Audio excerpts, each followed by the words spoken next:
Hey guys, what's going on? This is AppleInvestigator here, and it is now 2015, so it would only be appropriate if I wished you guys a happy New Year's.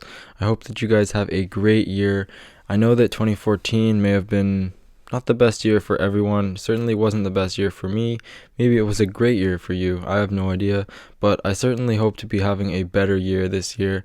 I have a number of goals that I have set, and I look forward to trying to achieve those things. Anyways, in this video, all I wanted to do was go over everything I expect we are going to see from Apple in the new years. There's a number of new products that we are aware of that could be in the pipeline, and I'd like to share some of my thoughts with you guys. The first major thing that we know is coming is the Apple Watch. This is slated for an early 2015 release. It's going to feature that S1 processor. It's going to give you notifications on your wrist and then work with your iPhone to deliver multiple different health and fitness uses and other things like that. And we know that it's coming early 2015. It was later reported that it could be closer to the April timeframe, but the Apple Watch is definitely something that's going to drop this year. I think that it's going to be a very successful product for the company. Although initial numbers indicate that there isn't a huge demand, I think Apple can really sway the market as time goes on here, and we will probably definitely see an increase in demand for wearable tech as the Apple Watch emerges this year. The next thing that we are looking at is the iPad Pro. Now this is a larger iPad. This is going to be somewhere around the 12 to 13 inch range, so a very large tablet, and this is going to be more for the professionals that need that sort of space. People that need to do extensive drawing, architects doing designs and plans and stuff like that. I don't know, I don't want to use the word stylus, but maybe, I'm not sure. But this is going to be a larger iPad Air 2 sort of thing. Supposedly going to feature some stereo speakers in there, potential for a very high resolution display, up to 4K we're hearing. It's going to also have 2 gigs of RAM, Touch ID, everything we've come to expect with the iPad these days. We're also probably going to see updates to the iPad Air and the iPad Mini. Actually, I've got a prediction for the iPad Mini, and I don't think we're going to be seeing an update, to be honest. The update that they made to the Mini 3rd generation was just so small. They didn't even bother updating the processor, so it's clear that they are not investing in this product, and I think that they're trying to get more people over to the iPhone line. So I'm not sure if we're going to see an update to that product, but we are definitely going to see an update to the regular sized iPad Air, as Apple will definitely not expect everyone to leap over to an iPad Pro or a larger 13-inch tablet. Next up, the obvious one is the iPhone, and we're going to see an iPhone 6S, maybe an iPhone 6S Plus, something like that. And we are probably going to see some incremental upgrades. This is just an S update, so probably a new processor. It's reported that we're going to have a really substantial camera upgrade in this one, which is pretty exciting because we've had updates to the iPhone camera. It's very good, especially the 6 Plus, which is with its optical image stabilization.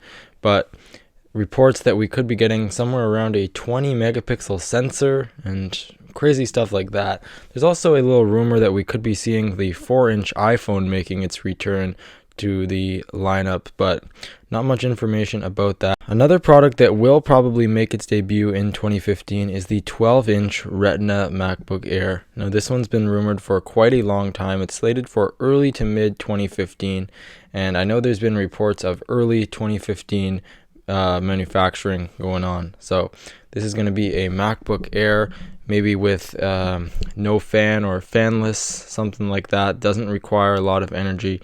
A thinner profile than we even have right now, and we're probably going to see this coming out with that Retina display similar to the MacBook Pro and maybe some beefed up specs. I'm not exactly sure, not a lot of information. It's just been rumored for a while, and it is slated for this year.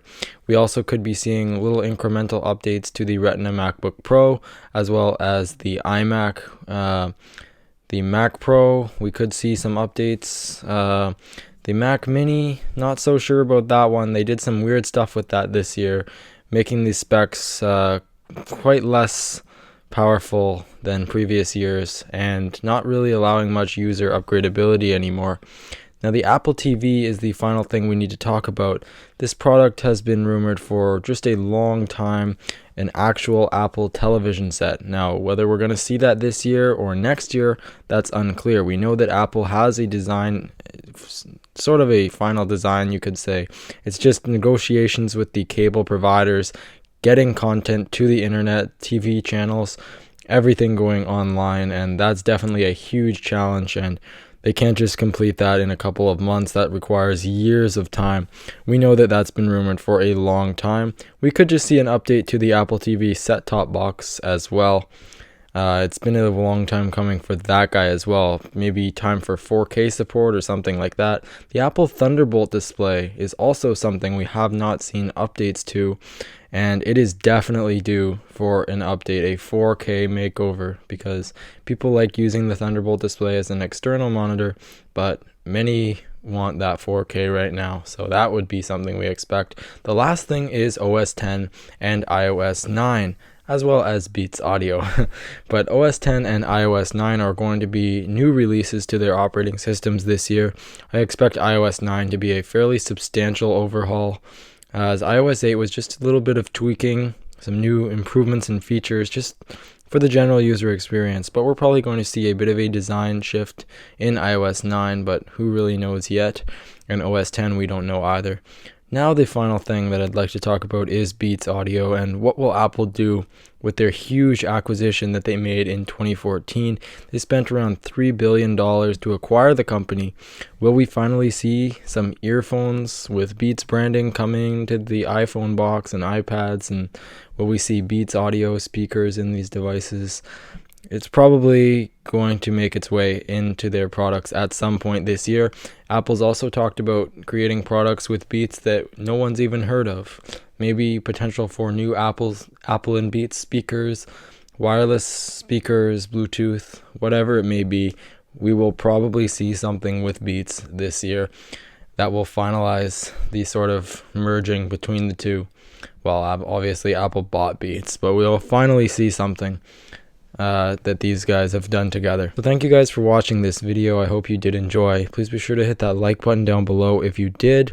Look forward to having a great year this year, and be sure to subscribe if you haven't yet, as well as follow me on all of my social networks that are listed down below: Twitter, Instagram, as well as my Facebook fan page. That is greatly appreciated.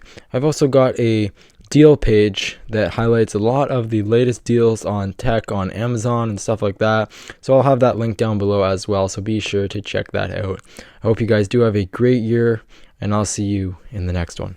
Peace.